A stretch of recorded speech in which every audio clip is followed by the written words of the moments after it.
It's story time.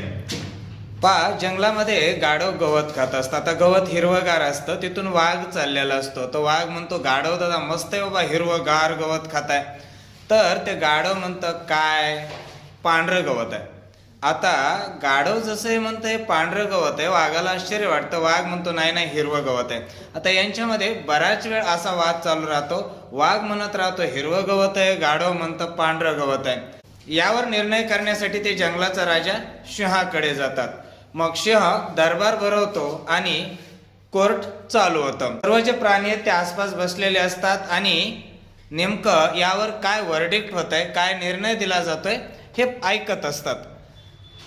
आता सिंह म्हणतो, कारवाई सुरू करा. वाघ सांगतो की मी जंगलामधून जात होतो तर हे हिरवं गवत खात होतं गाढव जे आहे ते.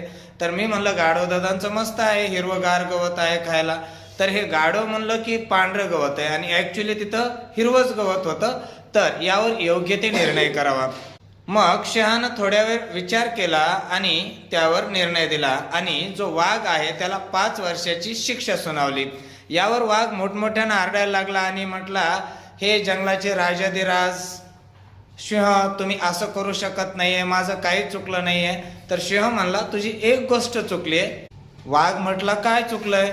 तर सिंह म्हटला, नादी कुणाच्या लागावं हे चुकलंय, म्हणून चुकून कधी गाढवाच्या नादी लागायचं नसतं.